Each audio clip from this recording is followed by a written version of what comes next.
I packed up my bow and I sent him out hoping he would come home. I packed up my bee and I sent him out hoping he would come home. Alive and well and not just a bag of bones. Thank you so much for joining us for this Forbeau post-show community discussion. I am Professor Ayvaunn Penn. I work within the Theater TCU department as an instructor. I am also the playwright, lyricist, composer, and faculty co-director of Forbeau. If there's any old school Black Baptist church folks in the house, I'm about to give my old school introduction, first giving honor to my Lord and Savior, Jesus Christ. Yes, I also want to give special thanks to, of course, the Theater TCU department and the Botham Jean Foundation for collaborating on this timely, important event, show, and conversation. If you see me pausing, I'm letting people into the room while we speak here. And huge thank you and congrats to the team, everyone, every single soul who worked to make this possible. Those that you did see in front of this, well, kind of it was illustrated, but those who were literally in the production and those working behind the scenes, your hard work does not go unnoticed. And then, of course, a shout out can't leave without my shout out to Show Mom. The cast knows who Show Mom is. Show Mom is my mom. Show Mom would be baking snacks for them if it was not COVID. So I just want to thank you guys for participating in this Theater for Social Change event. This is really powerful, using our craft, working with our students, both here on the TCU campus and across the country with our collaborators, to use our craft to advocate for social justice. And we have to honor our special guests among our panelists, who we will meet very shortly. Our very special welcome to Mrs. Allison Jean, Botham Jean's mother, and Elisa Charles-Findley, who will be joining us shortly due to some travel delays. I'll be back at the end for closing remarks, but welcome into the space. Take it away, Dr. McCormick. Okay, good evening, everyone. I just wanted to one more time give a round of applause for the cast, for Ayvaunn, for this play, the production. So much clearly went into this work, and you all are to be commended for producing something in the middle of a pandemic, bringing us theater, and theater that touches us at a time where we need clarity and space to process. So thank you so much. For those who, and I also feel honored because some of these performers and people behind the scenes I've had as students, and I just feel honored to know you and thankful to have gotten to see you work in this space. I'm Stacie McCormick. I am in the English department where I study everything from Black women's writing in the diaspora to theater and performance. I also am a faculty member in CRES and Women and Gender Studies. And I am going to be hopefully moderating this conversation well tonight. What I wanted to do in opening us up, I was going to introduce each panelist, or allow the panelists to introduce themselves, and talk about kind of their space at the university and their entry point into the play. And for me, I care deeply about this subject matter because a lot of my research also investigates racial terror, systemic racism, all of the things that this play develops out so beautifully. And so I'm very much interested in thinking about those topics tonight. I'm going to turn this now to Allison Jean, Botham Jean's mother. And Miss Jean, I would love for you to just tell us a little bit about yourself and what you'd like for us to consider as we process what we've just seen, what many of us have just seen. And thank you so much for being with us tonight. Well, good evening, everyone, and thank you for having me on this panel. I must first confess that I haven't seen the play. Unfortunately, I waited until tonight to get tickets, and when I went to get them, they were all sold out. So I'm hoping that I could get to see it another night, but I really would have liked to see the play first, even before I came on this discussion. But I live in the island of St. Lucia. It's a very small island in the Caribbean. We're about 180,000 people, and we're only 238 square miles. So the longest trip for us, what we call a road trip, takes about an hour and a half or 2 hours. So within that time, you could go right around the island. We're pretty much kind of laid back. We're not that tickler for time and agility and so on. We have we're a mountainous terrain, home to the famous Twin Peaks, that's twin mountains, which we call pitons. So anytime if you go onto our website to find out where St. Lucia is, you ought to see these two cone-shaped mountains, and that's a landmark for us. So that's pretty much me. I married for 31 years. As you know, I lost one son, but I have two beautiful kids, Alyssa and Brant.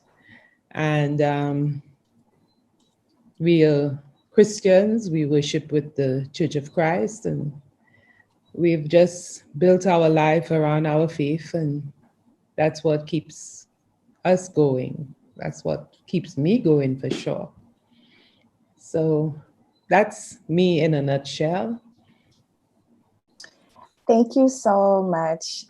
We are again honored to have you here, and looking forward just to hear your thoughts about this moment, reflecting on what has happened in your family and thinking about what you'd like for us to take away in general about the experience. So we look forward to talking to you.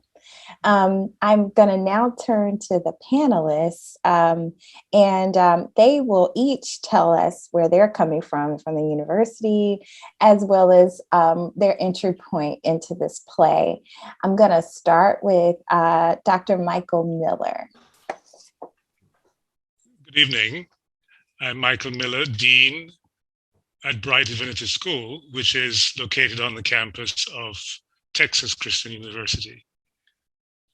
As a person originally from the Caribbean and who still has many connections throughout the region, I have multiple layers of empathy for Mrs. Jean and other members of Botham's family. Even more as a person of faith and theologian, the value of human life, the plight of the oppressed and vulnerable, and issues of justice are fundamental to what I do and who I am. Many of us are, I'll pause there for now. Okay, thank you. And now I'll turn to Dr. Andrew Ledbetter. Hi, good evening. It's an honor to be on this panel around this rich work that has so many voices and so many layers to it. I am a professor in the Department of Communication Studies at Texas Christian University, which is part of the Schieffer College of Communication. And my research looks at how we use communication technology to communicate with one another. And in that capacity, there's technology all over this play. There's many issues, obviously, at play, many dimensions of this play, which is one of the reasons I find this to be such a compelling work of art. So thank you, Ayvaunn, for crafting it in this way. But I find myself thinking about how does technology intersect with empathy, with humanity, and with questions of justice as I think about this play. I'm also the incoming chair of the Diversity, Equity, and Inclusion committee chair for my college. So I find myself thinking about these issues from that standpoint as well. So honored to be here tonight. Thank you. And last but not least, Dr. Robert Arrowwood. Dr. Arrowwood actually just sent me a message that he's having technical difficulties. With that being said, I do want to point out that should people have questions about the creative process along the way when we get down the road to opening the floor, we have some cast and creative team members who are in the room. So please feel free to direct questions their way as well. Yes, and we would love for you to populate the chat in general with questions that you have. We're going to have a conversation first with the guests, but then we are going to leave plenty of time to engage with you all because we'd love to hear your reactions and thoughts on the play. So Elisa is now in the room too. Oh, wonderful. Okay. Elisa Charles-Findley, Botham John's sister. We welcome you into this space. We are so thankful to have you here. What we've been doing, Alyssa, is just introducing ourselves and talking about where we are coming to this space from. Of course, your position is clear, but we just love for you to say hello and offer any remarks you have at the moment. Hi, good evening, everyone. I'm sorry I was late. My flight just landed in New York, coming from DC. I spent the day at the Capitol and the White House lobbying for the Justice and Policing Act, which we hope will get passed any day now. I too, like my mom, didn't get a chance to see the play as yet. I kind of stayed away from it because anything that can be triggering for me, I tend to stay away. But I had a lot of friends register and they got to see it and everyone had rave reviews. I hope at some point I will be strong enough to watch it. But thank you to everyone who played a part. Oh, wonderful. Thank you so much.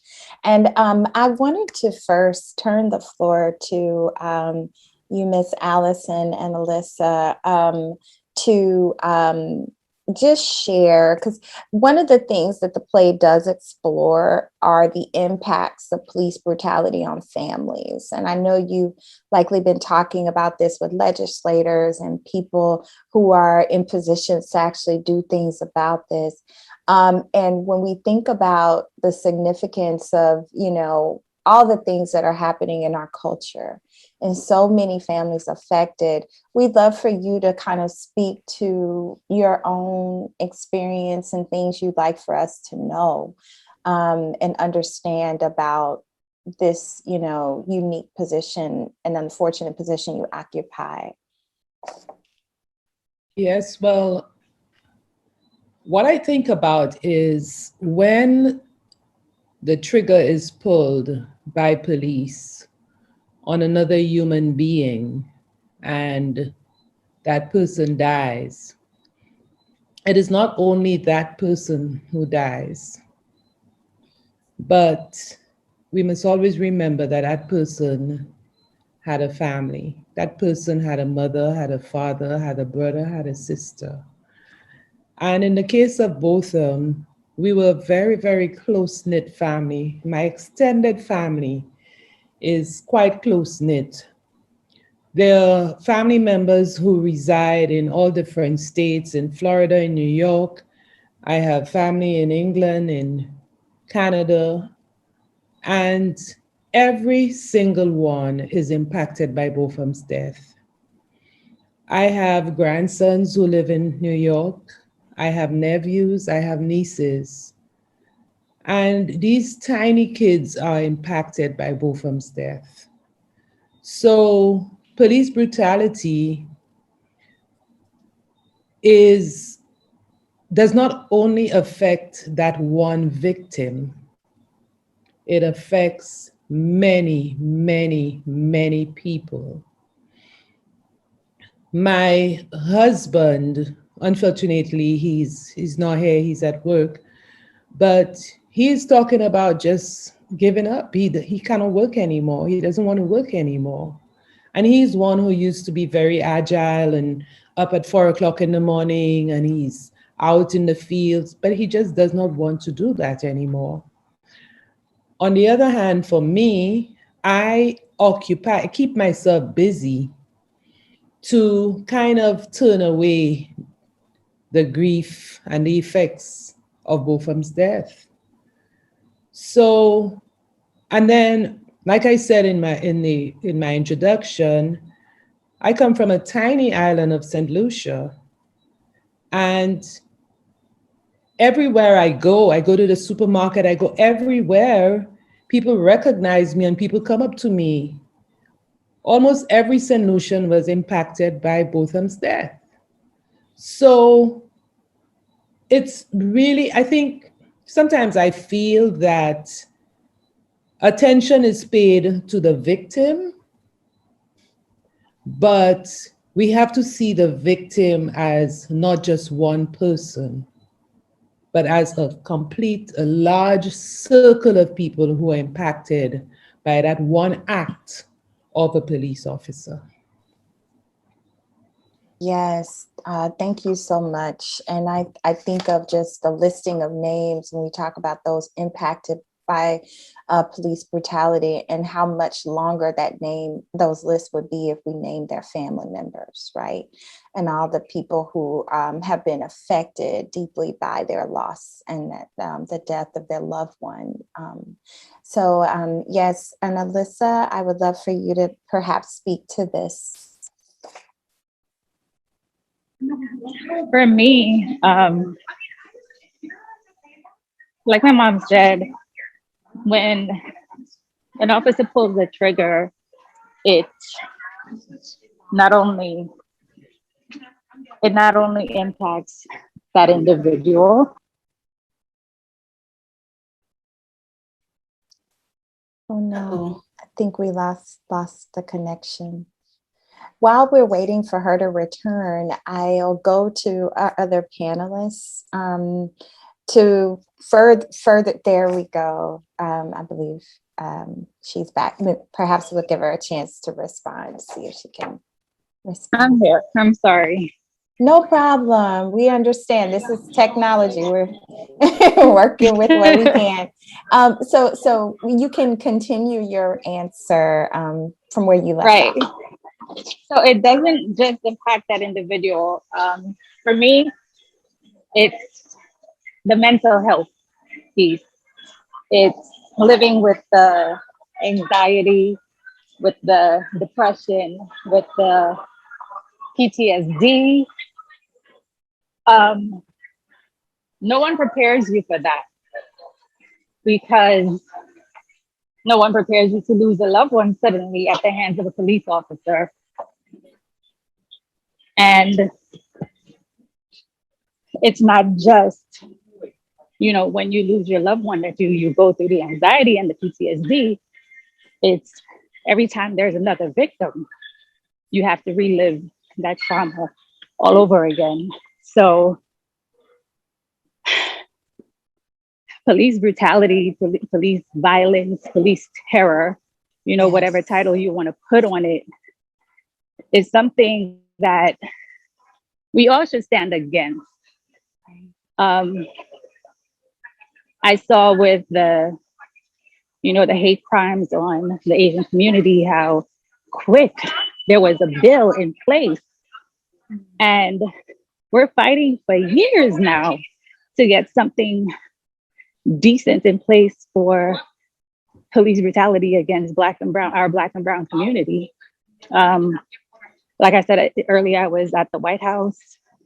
I met with congressmen and women who play key parts in passing this bill, and we still have a long way to go. And that shouldn't be, because this is something that we're in a state of emergency right now. That's how I look at it, because it's almost every single day there is a victim. So yeah, like I said, for me, it's the mental health piece of it. Mm-hmm, mm-hmm. I'm so glad you spoke to that too, because thinking about weight of carrying this and the mental health impacts are, so important to attend to. And I think people see when families are in the public like you, they see you as strong individuals who are going forward to advocate, but they don't see what's inside, right? They don't see the pain that you carry. And so you talking about that for us just reminds us of your personhood and the significance of what you're offering us tonight, how much a gift it is for you to be here speaking about this. And to that effect, I wanted to go to our panelists to kind of talk about all the perspectives that we were given of different individuals in the play. There were a wide array of characters, right, who were involved in the whole ecology, if you will, of Botham Jean's life and the subsequent trial and all of that happened after his murder. And so the question I have for the panelists, and I'll go in the same order that I did before, is essentially for Bo explores different perspectives on the murder of Bo Jones, the character in the play, who's inspired by Botham Jean. These perspectives range from that of the Jones family to Amy Guy to Judge Temp to the community members who voice their thoughts on social media and more. And one of the things we were wondering was what point or points of view did you find most enlightening or insightful as you were watching the play? And so I'll go to you, Dr. Miller. Piggybacking on what was just said about police violence, if you don't mind, and focusing especially on the physical, psychological, and spiritual brutalization that many people experience in their encounter with the police. And many of us have developed the sense that because of the fact that it seems there are regular reports of these, many people are on edge when they encounter the police. And that typically exacerbates whatever is the initial situation that caused the encounter. And again, we're aware that apart from the more dramatic cases like Bo's, there are regular reports of encounters with the police, and especially those dramatic cases where persons' homes have been invaded, that many Black people have come to the conclusion that there is no place that is really safe for them in the country. And that, I think, is a condition that needs to be addressed. When a community, a group of people become convinced that there is no place of protection, there is no place safe for them, that is a crisis. And I suspect that we're not far from that crisis. Thank you.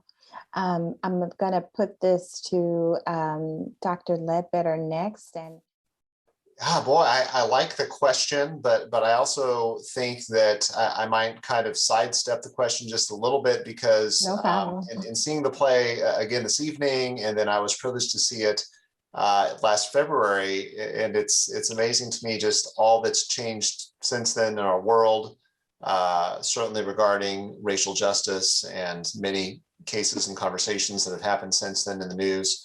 But I think one of the strengths of this as a play, as a work of art, is it presents so many different perspectives and really wrestles with them in a very serious way, and doesn't trivialize those perspectives, but in wrestling with that really invites the viewer, the listener, to wrestle with those thoughts themselves. How do we wrestle with these complex questions of how we pursue justice in a world where that seems so elusive, in a world that seems so fragmented, when there are so many perspectives? But to maybe not sidestep the question, to kind of land on an answer that really does reflect my own scholarly interests, I found myself thinking through the role of social media being on fire, that refrain, Twitter, Instagram, they're on fire, and just thinking about how technology, hopefully not here tonight, I don't think we're doing this here tonight, but in other venues with social media, we can seize on small pieces of information that are really a very discrete, small piece of data about a much more deep, complex human situation. We're all complex. We all have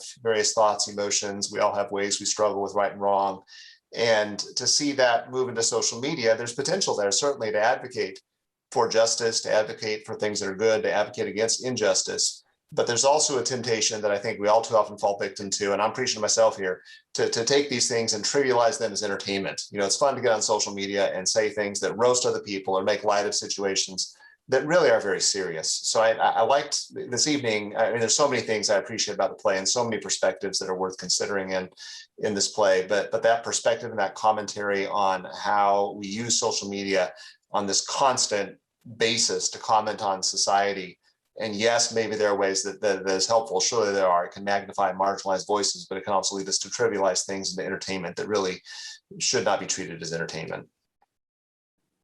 Yes. I don't know if Dr. Arrowood was able to log back on, but if not, I wanted to offer one final question to Allison and Alyssa around the question of what legacy, in many ways, would you like for Botham Jean's life to give us? What are you hoping his legacy will be? And I'd love it, Alyssa, if you could speak more to why you have been advocating for the George Floyd, I believe it's Justice and Policing Act, and things like that, because those are also issues that it would be really edifying for us to know about. So Ms. Allison, I'll start with you. What legacy would you like for both those? What would you want his legacy to be? Botham was a caring individual. Botham always fought for other people. He was very, I found as a young man, he was very thoughtful. One thing that has impacted me, even as a mother, is after Botham died, just a few hours after he was killed, I got a call indicating that Botham was a tissue donor.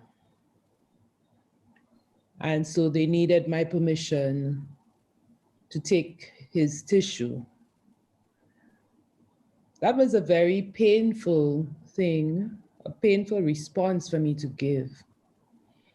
But as I sit now and I reflect, Botham had even prepared himself to give himself to others after he died.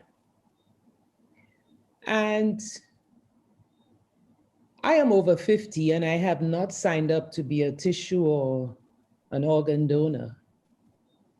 But here there was this 26-year-old man, well, a 26-year-old young man who had already made that decision to give his tissue when he passed. So Botham was buried without his feet and without the tissue on his back.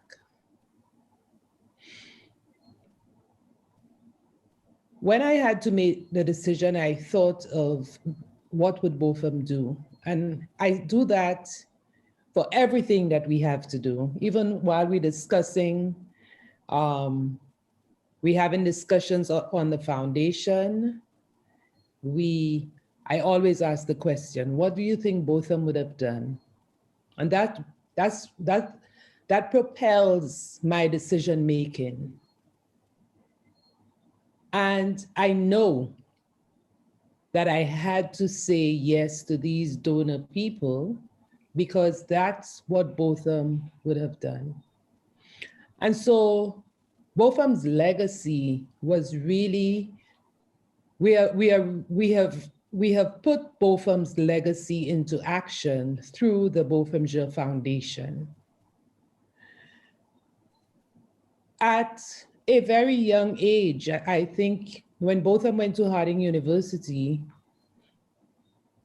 the following year, he put a team together and they came back to St. Lucia.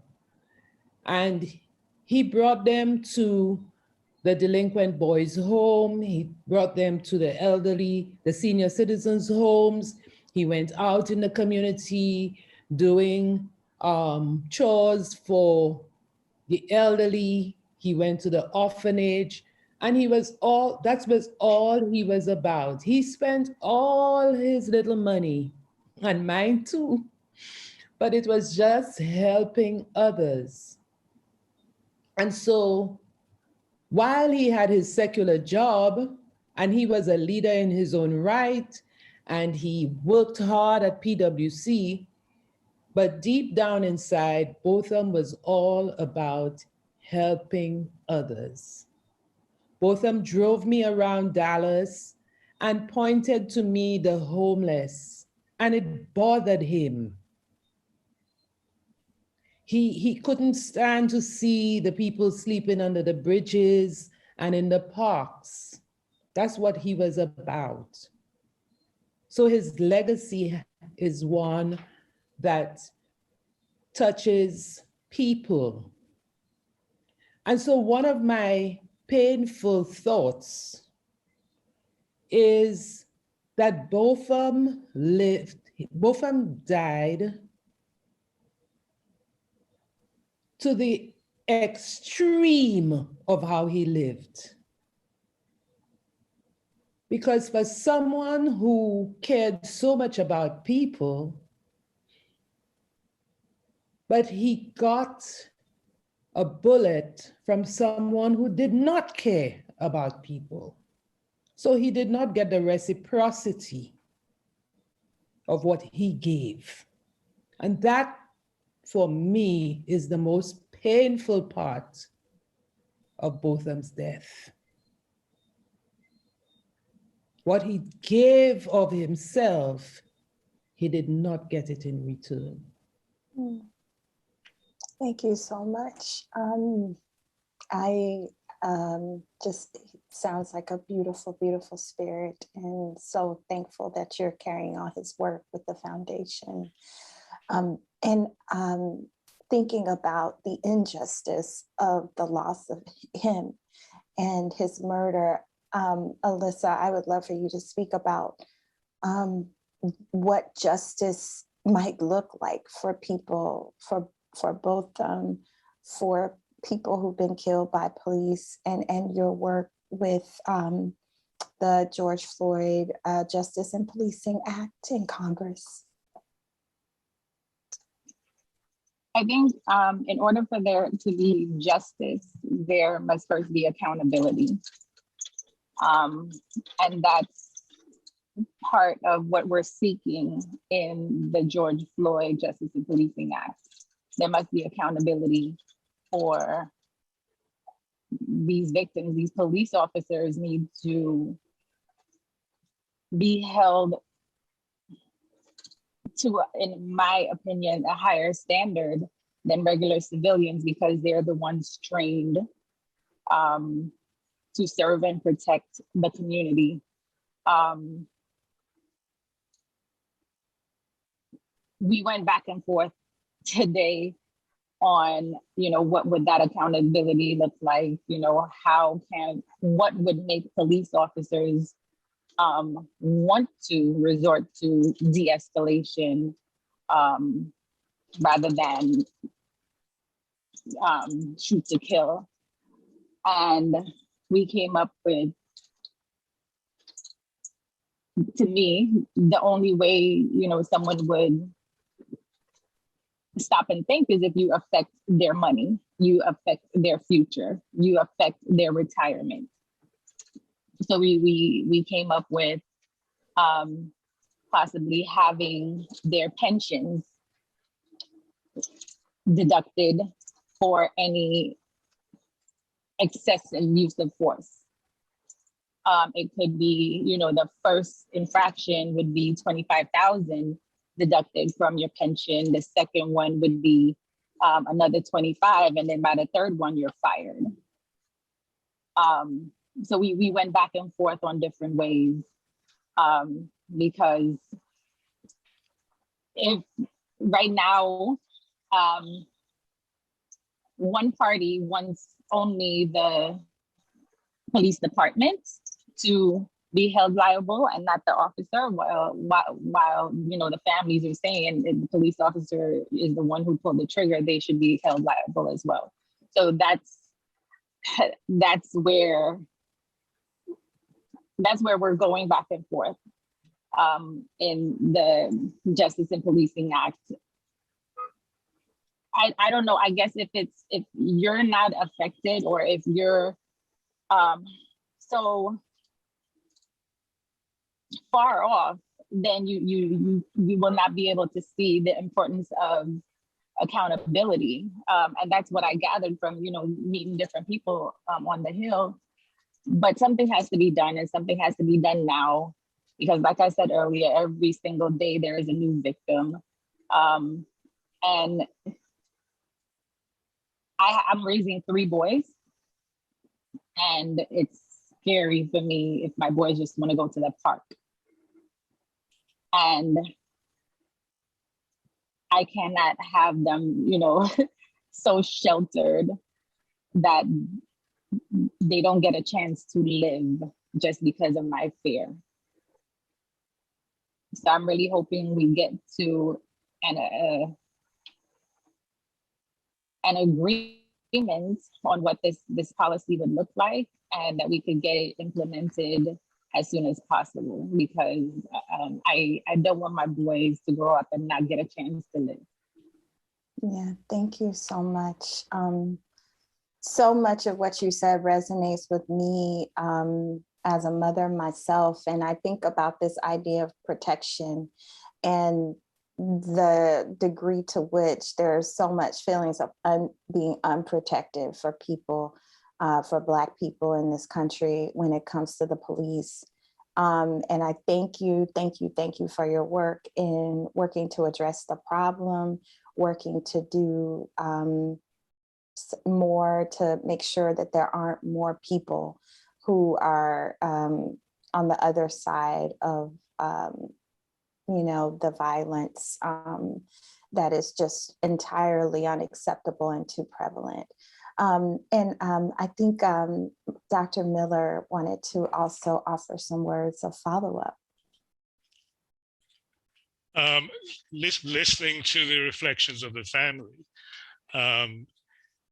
encouraged me to say this, that unfortunately, and I need to say at the beginning that I saw the play last February, although I didn't see it this time around. I saw the initial presentation of the play in person, and that was quite thrilling.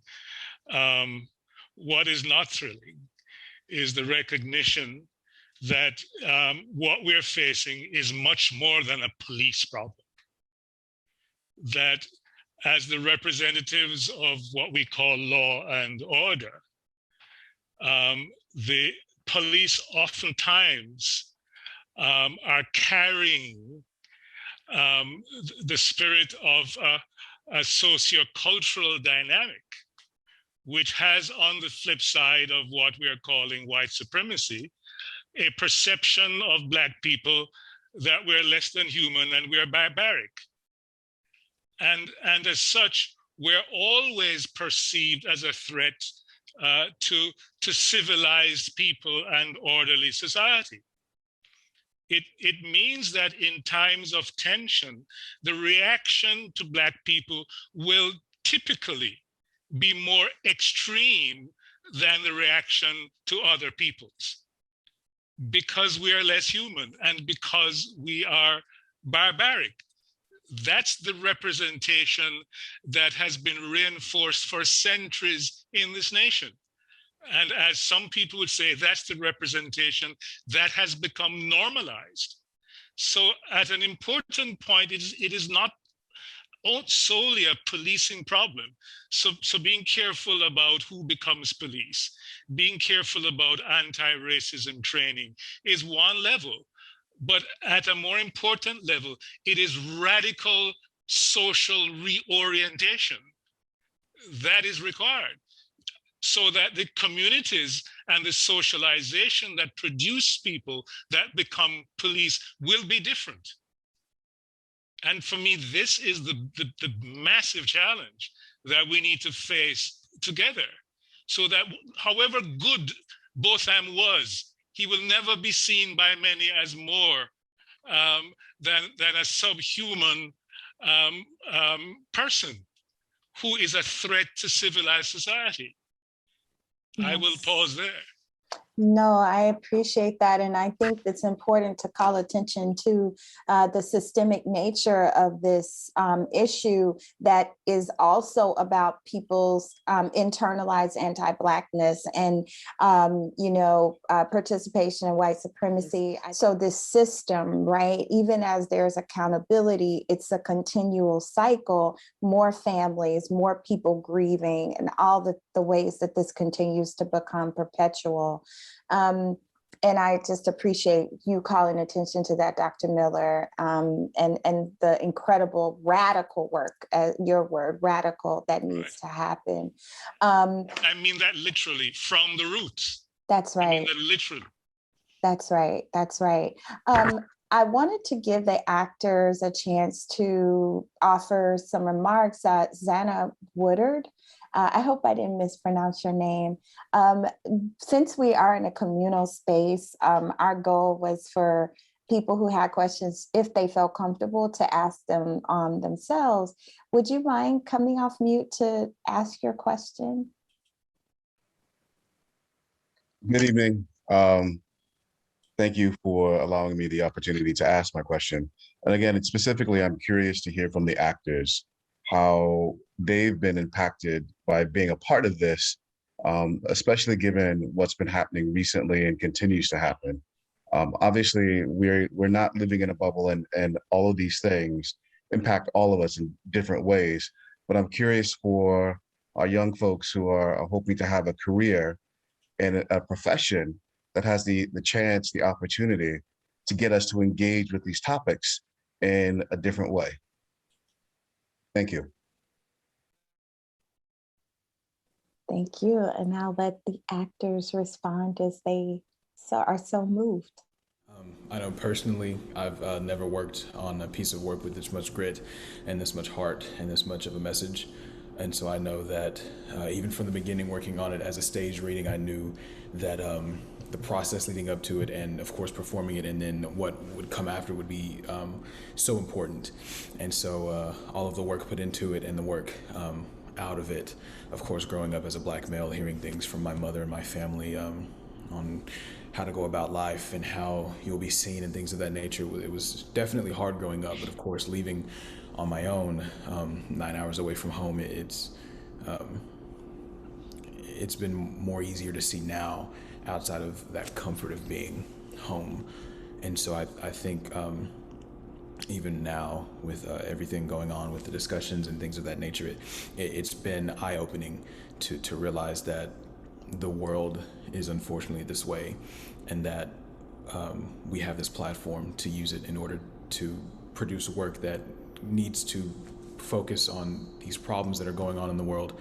And so I am just unfortunately reminded every day that when we put in work, we will then have to put in so much more work afterwards, and that the fighting will continue, but just to stay strong. And it's moments like this where as a community we can come together and pinpoint what's going on and talk about it, that there's some hope through conversation. Thank you, Nijel. I'd love to hear from more actors. I would say the other thing is that this isn't just a random show. This isn't a show from many years ago or anything like that. This is a show that is happening right now. This is our world right now. And knowing that it is an issue, it is a problem. I think the idea of making it relevant and trying to keep it relevant, fighting the the fall of it is the intention, and is showing how this situation is just messed up. But going through this, I think because it's our community, it's what we're going through right now, is what made it that much more important in the way that we portray it. We portray it in the correct light, but also showing the truths and the uglies, but the real truth of it. And so being a part of this, from our stage reading before to now, just watching the process, watching the videos online, and hearing the different aspects of the true story, finding that into the show is just what made it more powerful. And so I think, yeah, it's super important to make stories like this continue to stay relevant.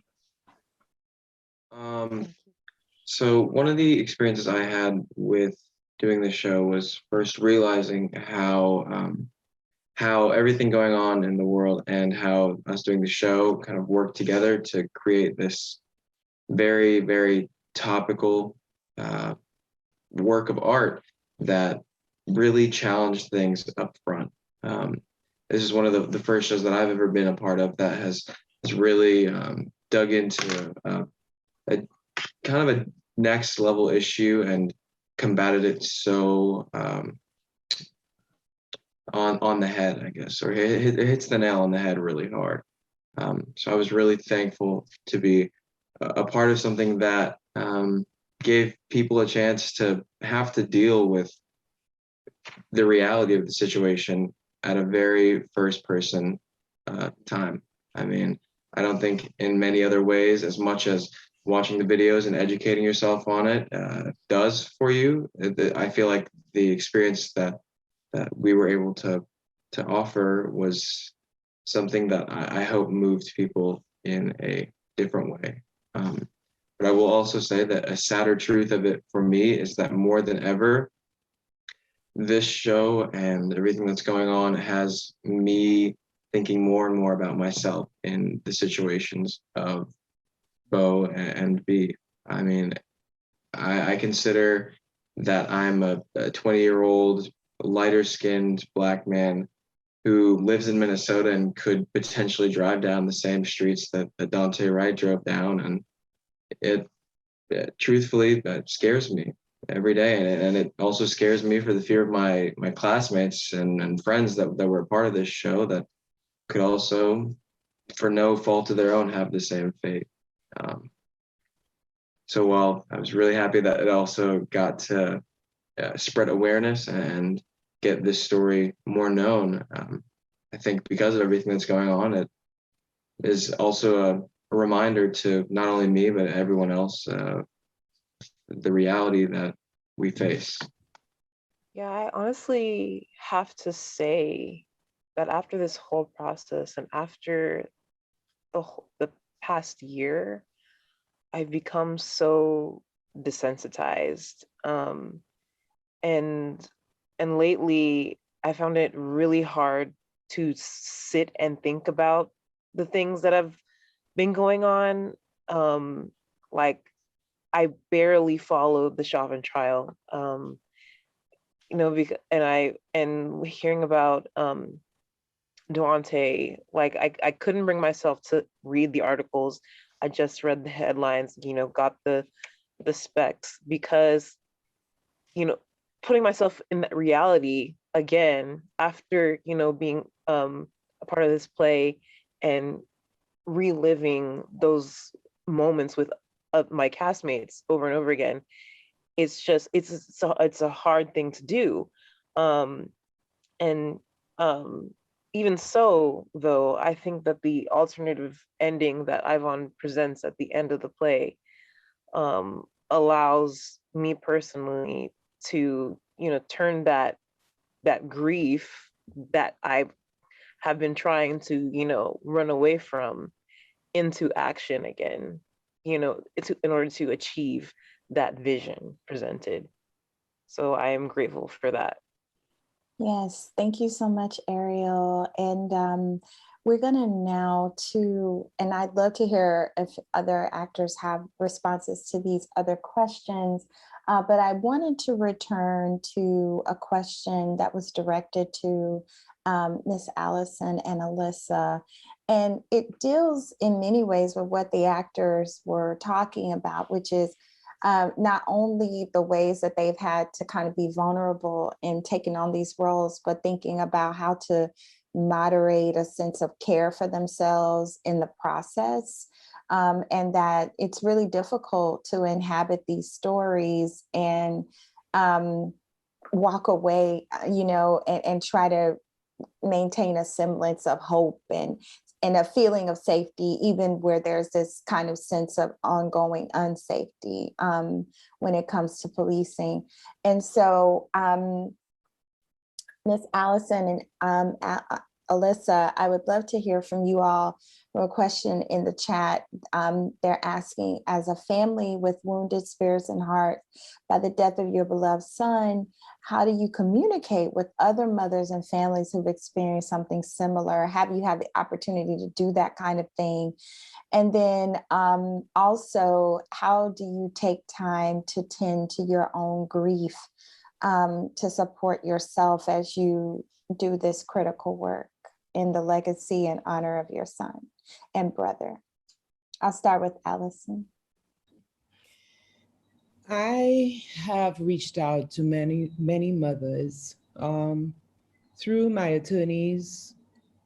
Anytime there was another case, they would connect me with the mothers. So I've been in touch with several mothers.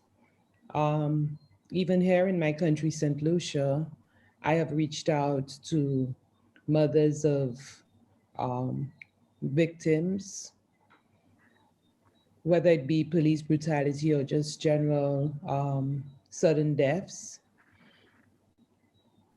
But within recent times, I find myself a little drained because, like the question asked, while I tend to reach out to others, I found that my cup was empty or was getting empty. So the other issue that I have is, especially when I'm speaking to the mothers in the US who have not yet gotten even a trial date for the death of their son, or some of them didn't even go to a grand jury or anything, I feel that I got a little more than them because we got a conviction of Amber Guyger. So I sometimes feel that they would believe that I am more I was more privileged than they were. But ever since September 6th, 2018, I have not found, or my family, I don't think Elisa herself has found the time for us to step away and have a vacation or have some time to ourselves that is not connected with Botham. So I still have a full-time job, but anytime I have to take vacation, it is to do something that is connected with Botham, whether it be to go up to Dallas, to the trial, to see the attorneys, to have the street renaming, there is always something that is connected with Botham. And so I end up just dashing in and dashing out, always on a flight. Look, Elisa took today, she was this morning in DC, she's back in New York. And all of our time is just occupied in finding justice for Botham, trying to advocate for changes in laws and policies. And it just consumes your every being. I am just looking forward to the day when we could settle And Elisa and I talk about that all the time. And maybe we could go away to some exotic island very far in the east or somewhere where we can just unwind from all of this. Because again, when someone pulls the trigger on another human being, in addition to that death, you have to fight through the justice system. So we had to go all the way to the criminal trial. Then here comes Amber Guyger again, and she sends in an appeal, and we are subject to sit down and watch the appeal. Then we have the civil cases that we have to continue to fight for. Up to a day like today, we have not gotten anyone to sit at a table with us and discuss anything relating to some civil liability. So we are much worse off than we were before. And it's a very, very difficult situation for victims. And these are things that are not spoken about. And sometimes I get the feeling too that there are some people who are riding on the backs of victims, going around collecting funds on behalf of victims. They're protesting in the streets and everything, and that's good. But many of them ever connect with the real victims. Yeah? And sometimes I believe that there is commercialization of our pain. That's how I see it. Commercialization of our pain. So yes, you have people in the streets protesting, justice for George Floyd, justice for Breonna Taylor. You're hearing people with cameras around, and they're creating a television show over this, but the real victims are sitting in a corner or somewhere trying to find the real justice. So I think we must pay attention to that. And one last thing I wanted to say in response to what Dr. Miller spoke about. I agree that there is white supremacy. I agree that, Black people are seen as a threat. The color of our skin is a major threat.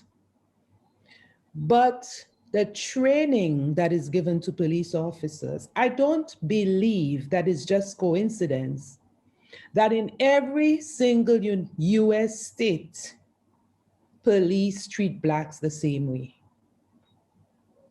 I believe there is something, I don't know if there is some sort of socialization or something that is taught to police officers that make them react that way towards Blacks. But also, when police officers are trained, for example, to aim for the torso, the largest mass on a man's body. No wonder she aimed for my son's heart and she got it penetrate my son's heart. She's trained when you don't see their hands, you shoot. But here my son is in the comfort of his home wearing white shorts without pockets. So I believe that the training that is given to police officers needs to be reviewed. So when we're talking about defunding the police and police reform and all of that, we have to look deeper into how these officers are trained.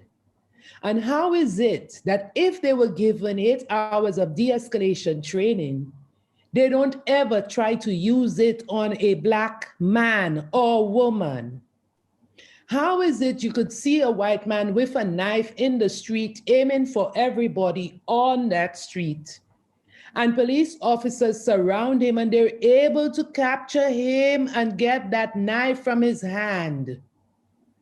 Yet still, you have a young man who's driving with his air freshener outside on his rearview mirror, and he gets killed for that. Are there two Americas? So I believe that there is something that must, a deep review of how police officers are trained. And Amber Guyger said so in her defense. I asked him, let me see your hands, let me see your hands. And I didn't see his hands, so I shot him. And obviously she aimed for the heart and she pierced him right through. So in addition to the privileges that some of these police officers believe that they have, there must be that review of the training that is given to them. Thank you so much. And I wanted to ask Elisa about, the question of how you're taking care of yourself. It's not lost on us that you've had a long day, and that you've been doing so much today. And even in spite of that, you care so much about raising attention and engaging with audiences. You're here with us. And we just want to acknowledge that publicly too. But how have you worked to tend to your grief? And also thinking about the first half of the question, how do you communicate with other families? For my communication with other families, I have started a group called Sisters of the Movement. We're a coalition of sisters of police brutality victims. And we're just steadily growing. Right now, we have about 17 sisters, and it's all over the United States. We even have a sister in Alaska whose brother was killed on Christmas Eve during a mental health crisis. So through that group,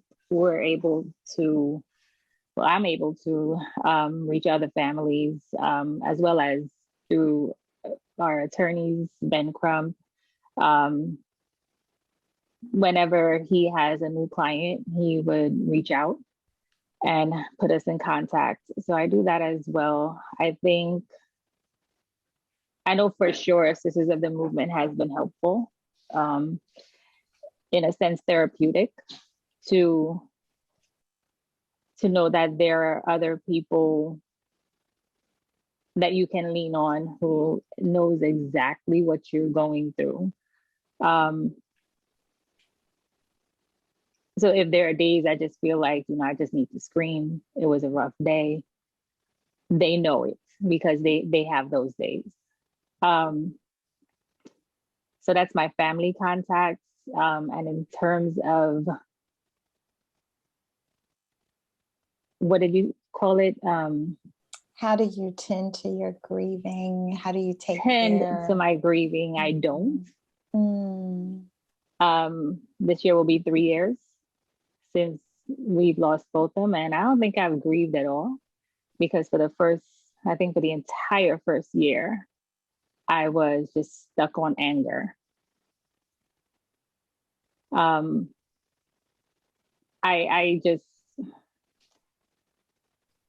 don't even try to, because in the beginning, I know you have to go through the stages of grief, and I just stopped on anger, and I just stopped, period. It's hard to grieve when there's still work to be done.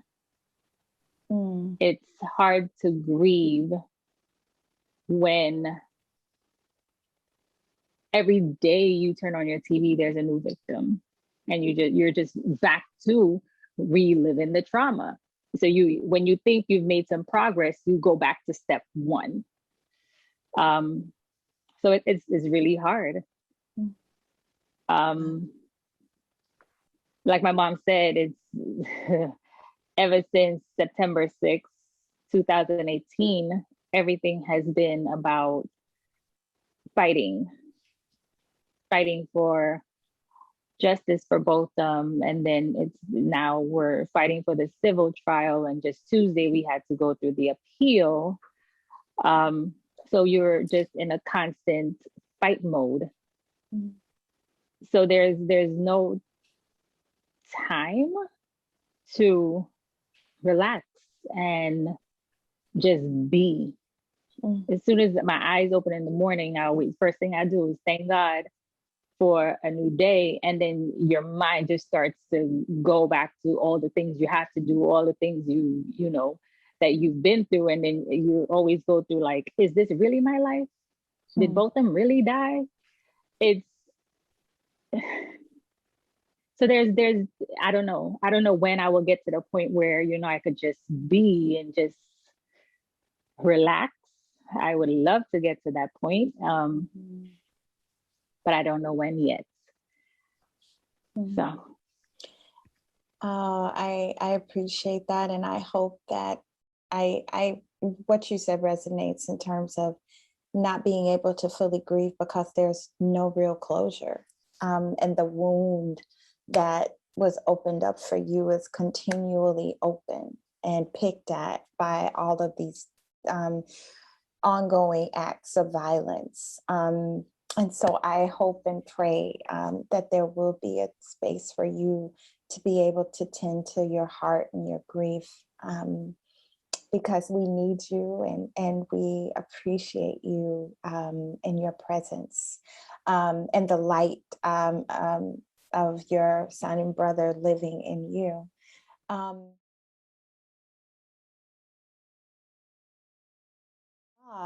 But there was one more question that I think all of us can answer in terms of the panelists, our professors, as well as student actors, Professor Penn.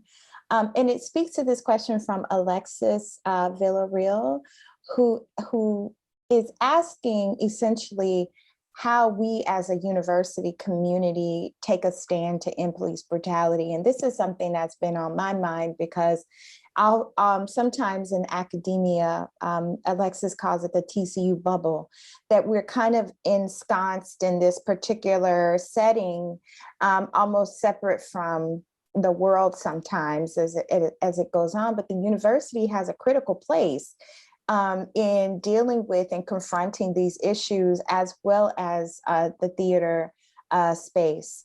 And, you know, I want to put it to the professors first in terms of Alexis's question: how do we as a community go about actually making a stand, a firm stance against police brutality? But then I would love also to hear from Ms. Allison and Elisa about what they would like for university communities to think about as they try to enact activism and things like that on these issues. And so I'll put it to the professors, students first, and then we'll end with Ms. Allison and Elisa. So the question is in the chat. Alexis, did you want to even potentially just say hi or elaborate on your question if you're still here?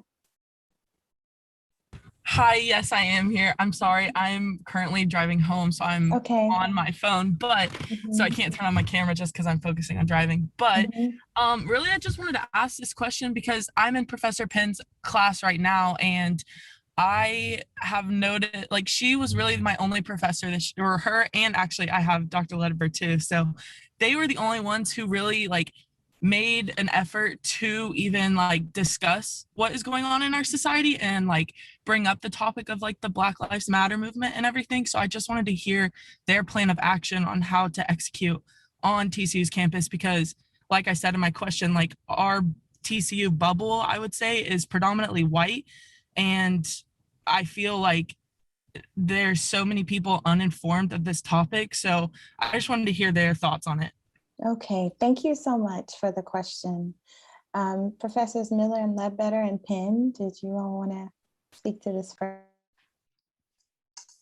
Yeah, hi, Alexis. It's good to see you. I think this is a great question. And just briefly, I have a concern at TCU that as we move toward having a DEI requirement in the core, that's where we'll talk about issues like this.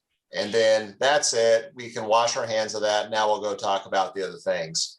I think there's certainly a very important place for setting aside a class or perhaps a section of a course to talk about some of these issues. That can be very appropriate, but I think it's also very important to look for those natural connections. And that's what I've tried to do in the comm theory class, is not to say, hey, we're going to focus on this issue necessarily, but hey, we're talking about intergroup, intercultural communication. This is one place where we see those sorts of issues emerge. And I don't think I've done that perfectly. You're very kind. As we're thinking, oh man, how can I work to integrate this even better in my classroom? So I think that's something we need to continually ask ourselves in light of what we're doing, in light of what our students want, in light of what's going on in society. Where can we look for those natural connections? Because this is life, and this is not always life as it's seen from the perspective of those that are dominant and powerful, but it's life seen from the perspective of other groups that we don't hear from enough in our curriculum. So I think it's up to us as professors to search for those perspectives and look for ways that they connect naturally into the things that we're discussing in our curriculum, in addition to having those venues that are explicitly devoted to shining a light on these topics. I want to begin by honoring what I know is happening at TCU, the DEI process, the process that led to this day of reconciliation recently. I want to honor that. But being at a divinity school where our work necessarily pulls us outside of the campus and into the life of congregations and communities, we have come to understand that there's a perspective that we cannot have on what we do unless we get scrutiny from outside of ourselves. And so I honor what's occurring, but there has to come that time when we connect with the wider community, especially the community of the suffering, so that the suffering tell us their story, so that the people whose voices have been muted, and that's what trauma does. Trauma mutes us, trauma shuts us up. And for us to be educated, somebody asked, how do we go about this? It's not just intellectual education where we learn the concepts, but it is education that brings us to the deep parts of ourselves where our fears and our anxieties and our traumas reside. Alyssa spoke about the trauma, and that's the healing work that needs to take place along with the intellectual engagement of these concepts. And it is when we find ourselves among those who live in lamentation, and we allow ourselves to sit in the midst of these people's lamentations, that we begin to learn that it touches us beyond our frontal lobe. It takes us to the middle of our brain and the bottom of our brains, where all of those deep feelings reside. And we begin that process of bringing it forward and beginning to name things that need healing. So there's a comprehensive work that is required, that requires a number of communities and institutions in collaboration with each other. So I could talk a lot, but I'll shut up now. Thank you so much. Professor Penn? Sure, I'll briefly touch on this. Thank you so much for that question. It means so much that our students are thinking about these things. What are we as an institution going to do? For myself, what we are living in this very moment is my way of using my craft to bring together not only our members of our TCU campus, but those in the local DFW community. I spoke with young ladies at the Young Women's Leadership Academy before they began their artwork and their drawing, and we touched on these things and talked about it a little bit. In addition to other college campuses that are not in Texas, along the south and up to the north. it's because I understand it's so important that we break out of that bubble in order for us to find solutions. Conversation is so important. And if we are afraid to have conversation, if we are afraid to speak because we're afraid we'll say something wrong, there must be that level of forgiveness and understanding that we're going to go bumpity bump. We may say some things that are not perceived so favorably, but if we can just grit and bear that and be brave enough to, as those in the chat have said, for those who have shared, bare our souls to each other. That through empathy, that is what theater asks us to do, is to step into the shoes of those characters. It asks us to cry with them, to laugh with them, to feel with them, to mourn with them, all of these different things. And so through the power of storytelling, and if you don't believe we are a story-driven people, look at Netflix, look at Hulu, we are story people. And stories get to that place that Dr. Miller talks about, those minds that need to be changed. Headlines don't do that, or it would have happened. Even going back to South Africa and thinking about one of my professors when I was an undergrad, oh my gosh, talking about how during apartheid, poetry brought Black and white together. They'd come together and listen to the art. And so that was a time, that was a bridge. So it's, my answer may be a little obvious, but it's my humble way that I know to reach out and to connect beyond our bubble. Yeah, I think that's a great response, and would of course welcome students too who have ideas of what they would want to see. Before we turn to Miss Allison and Elisa, I would just say, you know, one of the things that I experience often is it's easy to get a bit jaded in thinking about the possibility for institutional transformation, because these issues are not new, right? We've been living these issues for so long, and the systems that need to be reformed, the things that need to happen, sometimes can feel overwhelming. And so I vacillate between encouraging students to look within to see what they themselves can do beyond the classroom, what communities they can reach, or how can they use their knowledge beyond the space. But also, how can they enact real change within the systems that they inhabit? How can you make life better for people, even in the theater space? How can we advocate for sharing more stories like this, giving people more exposure to Black life and Black and Brown life and all the life that doesn't always get the spotlight in these spaces? How can we do that at the university? How can we connect and bring people in? That's what I think is so beautiful about Professor Penn inviting and having, giving us the honor of hearing from Miss Allison and Elisa, because those connections are so important and so vital, because we need to be talking to people beyond our walls. So before I turn it to them, I didn't know if any students had any thoughts. What I was going to say, I feel like the more professors may bring up certain issues in class to help it become more natural, to help break this TCU bubble, I feel like that could help if a lot of professors do support Black life, support all races. I don't think it should be, the conversation should be either hidden, because we're all human beings. If we really believe in equality, and if we see headlines after headlines, I just feel like it should be brought up in class. At the beginning of class, I know every professor is teaching things different, and we got things to do, things to teach. But when things are going on in our community, like, I just feel like it needs to be brought up. I'm not sure who asked this question, I forgot her name, but when she was saying that there's a lot of people that don't know about it, I feel like that could help if we use the people that are in power on campus, which are professors, you know, from a student's perspective, the more that we can openly talk about certain things like that, this, even if it's briefly, I feel like is a good step. But also like the things with George Floyd and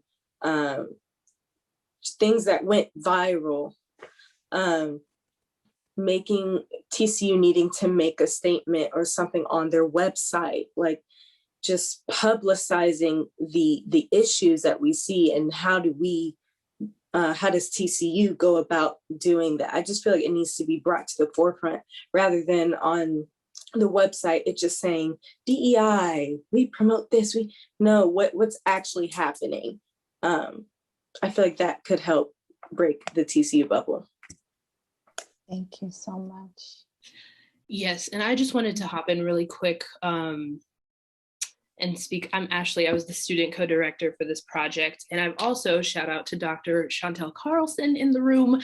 I served as editor-in-chief for the Women's Center Chapbook, which was a publication that we published this semester where we did a service learning project. And we literally stepped out of the bubble to talk to individuals who work with the Women's Center in Tarrant County. And so more of that. So it's one of that project along with this one, and just being a senior in college, these two things have been the things that have changed my entire life and have defined really my college career. And so any chance that we get to do more service learning kind of opportunities where we can create art forms like this one and like the chapbook, I think are vitally important to continue as well. Thank you, Ashley. Yes, Samara. I just wanted to quickly say, I think in order for, excuse me, for change to actually happen, it has to be looked at as a human problem and not a POC problem. That is going to be the biggest thing. It has to be something that people genuinely want to change. It's something that's so important, and not just for people of color. It's something that I feel like everyone should look at. We're all human. This is some crazy stuff that's happening to people of color. And as long as it just stays a DEI issue and not just a humanity issue, it's never going to go anywhere. So people stepping up to the plate and not depending on the students of color to do all the work, because honestly, we're tired. Like, we are so tired, because not only are we trying to fight through this, we're having to see it in the media every single day. And it's exhausting trying to, you know, keep a straight face and act like everything's okay when we are literally so drained on top of everything else that we're going through. So if it just really has to be something that everyone wants to change. Thank you so much. That was really powerful and important to hear. I think we can go to Ms. Allison and Alyssa in thinking about what kind of work you'd like to see from communities like a university or like spaces where we aim to enact the values we want to see in the world. What things do you feel like we should know or be doing as well? Or how can we continue to work in partnership with efforts like yours to keep this going, and that it doesn't just stop at a conversation, but actually results in action? I think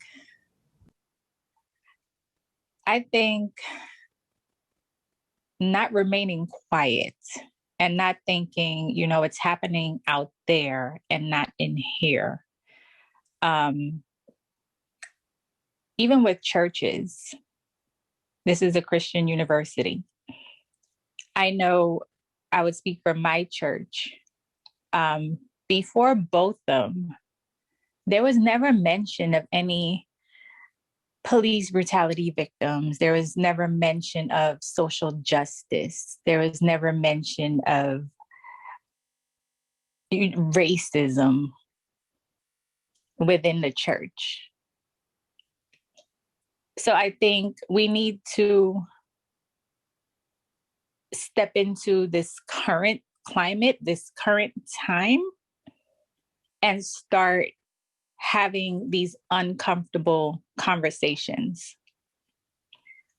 for a university, and if it's a predominantly white university, you still need to have these uncomfortable conversations. Because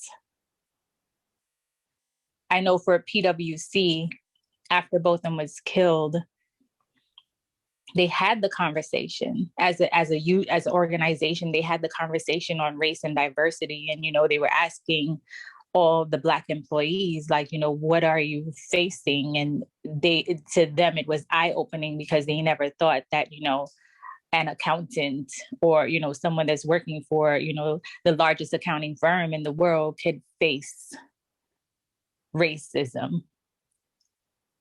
So I think my advice would be to start having the uncomfortable conversations. I know one of the students mentioned in the classroom, if, for example, Dante Wright was killed recently, stop as a professor and have the conversation. Check on the Black students in the school, see how they're dealing with this, because it could be affecting them and you don't know. So have these conversations, and don't have it just like, on a one-on-one. Be open with it, so that even, the Black, the white, the Asian, whatever race can be a part of the conversation. Because I think, we always try to shy away from having race conversations in the open. And to me, that is part of the problem as well. We're creating these little monsters by just keeping them in their little bubbles. So we need to have these open conversations. Yes. That's how I see it. Yes, thank you. I think about the importance of naming problems, right? You can't change problems that you refuse to name. And these problems thrive on our silence. So thank you so much. And Miss Allison will give you the last word. Yeah, well, Alyssa said pretty much what I was going to say, because we all feel the same way.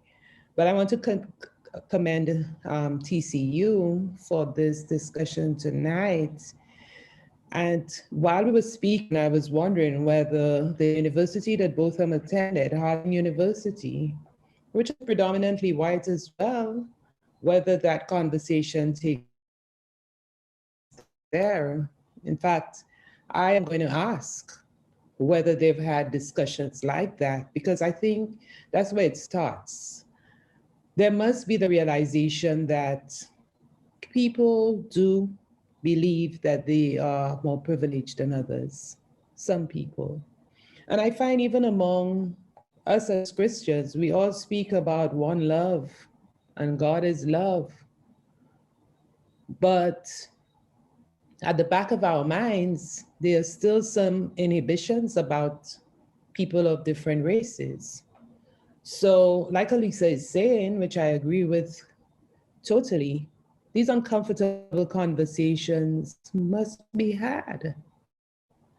It's just like when you have a teenager, when you have a kid and going into teenage years, you have to have some of these uncomfortable conversations with them about different things.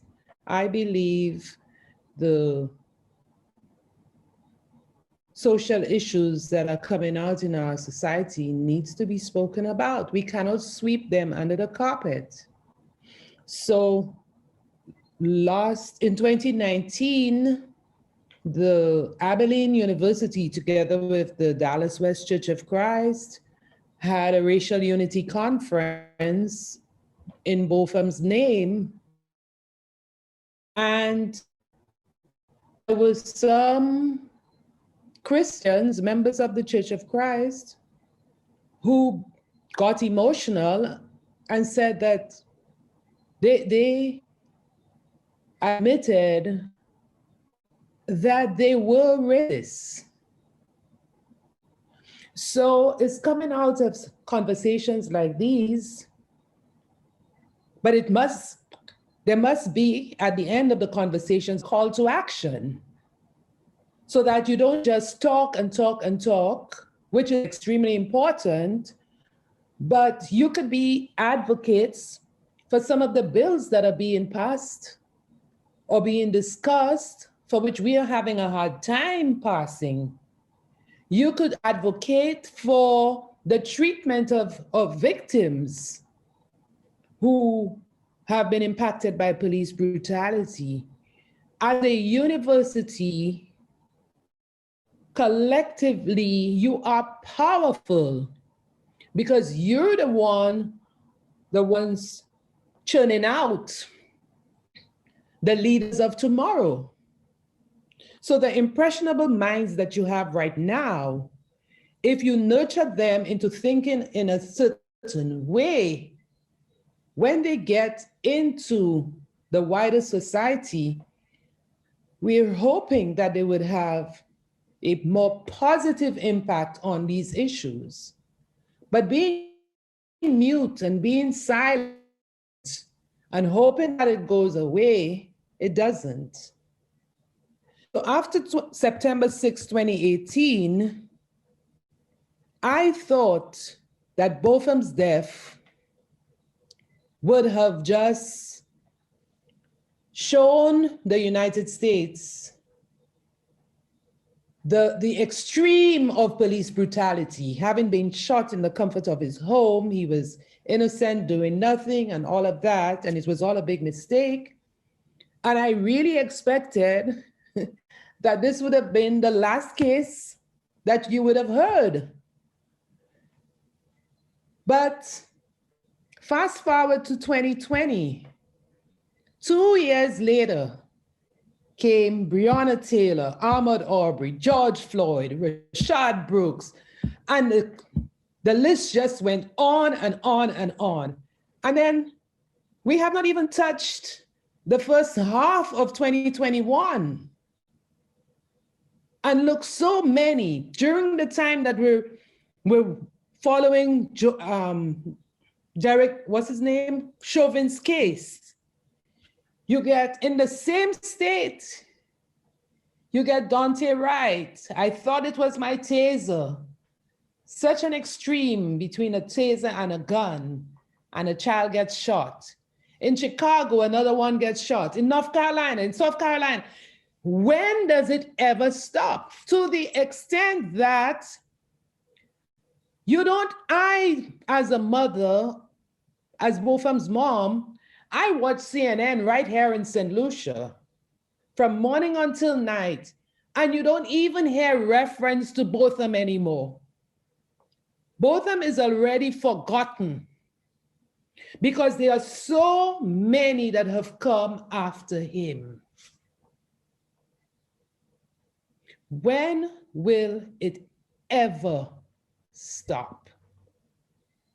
So that's why I believe as a university, you, after the conversations, you could link with universities or training institutions for police officers and engage in the conversation there too. What is it about your training that appears to have police officers kill Black people so quickly?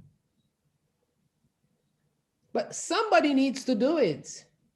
And I think you have a good platform on which you can also assist victims like us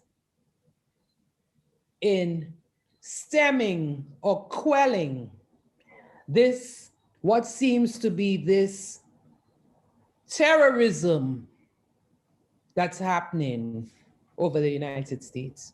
And I'll tell you, right here in St. Lucia, when I see police brutality in my small community, I call it out. The chief of police is my good friend, but I have no qualms about calling the radio station, getting on the television, and calling him out. And we need to do it, folks, to save another child. Because right now in the United States, Alisa is fighting for laws and so on. She has 3 kids, and it will benefit these children. In Texas, there's we're advocating for the Botham Act and all of that. And I just got a text message that the Botham Act just passed the Committee of Homeland Security and Public Safety, and I'm happy about that.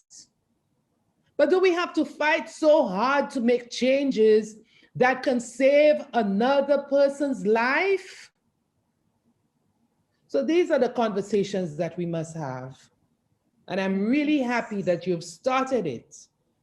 And I look forward to it continuing so that we could save others. Yes, yes. And I, again, just appreciate so much your words and your presence tonight. I was even thinking as you were speaking, Miss Allison, about a Tatiana Jefferson right here in Fort Worth that we also Marvin saw. Scott III. That's right, Marvin Scott III. So many people. And so this issue, we cannot let the conversation end here. There was Darius Baba as well, right? Yes, yes, yes. And so I'm gonna let Professor Penn close us out. It's just been an honor. Thank you so much, Professor Penn, for inviting me to moderate this discussion. I can't tell you how much it means.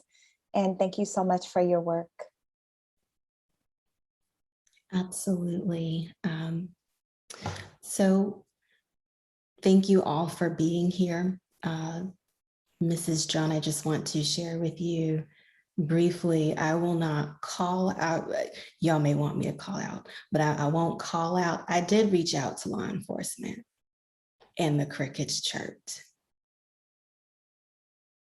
because we know the conversations must be had. And I thought, maybe now is your time to come to the floor and just share what is in your mind. We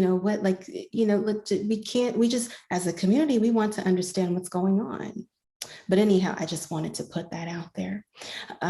So as we come to the close, I do want to remind folks, yes, all of these events were free, the show, this discussion, but we do want to encourage you to please donate to the Botham Jean Foundation and continue. You can, in this way, in addition to action steps that you can take, which my students know we talk about that, but in addition to things that you can do in your day-to-day life, this is a way with the foundation supporting other families impacted by police brutality and a continuing work with foundations that meant so much to Botham while he was living. We encourage you in that way. Next to last, also the fact people ask, how do we keep up with the show? What's coming next? Yes, there is a life beyond here with the Furbeau Initiative being encouraging more and more of these conversations to be had across the country, because it starts with those conversations. You can sign up for notifications at thefurbeauinitiative.com. And if you are in the room and you say, hey, I want to have one of these conversations with my organization, thefurbeauinitiative.com has discussion questions to help you. While the show is still streaming through Sunday, you can call your folks together and say, we're going to watch and we're going to talk. So we have made it really easy to help you have these difficult and challenging conversations. And again, you can sign up for notifications there as well. For my students, yes, thank you for being in attendance. I'm going to drop the survey in the chat just before we go. And lastly, our art director is in the room. Ashley, you had an opportunity to speak, but he helped to wrangle all of these illustrations. If you wanted to briefly say something before we close, and then we will say goodnight to everyone. And there's no pressure to say anything. I've just in this conversation learned so much, and I was so moved, and thank the family so much. Quite an education for a professor to get to work on this project. So thank you to Ayvaunn as well. I enjoyed working on this, learned a lot, and appreciate all the students and all your efforts. So I don't have a lot more to say, but thank you, Ayvaunn. Thank you for that, Muriel. Student co-director, did you have a final brief word? As I always say, just gratitude, gratitude, gratitude for everyone here, and for the conversation, for the opportunities, and we must continue to do the work. We must continue to do the work. Thank you.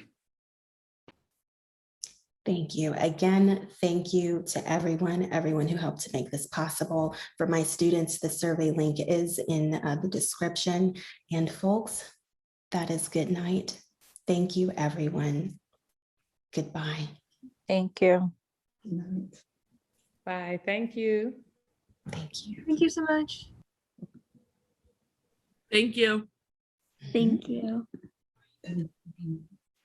Thank you.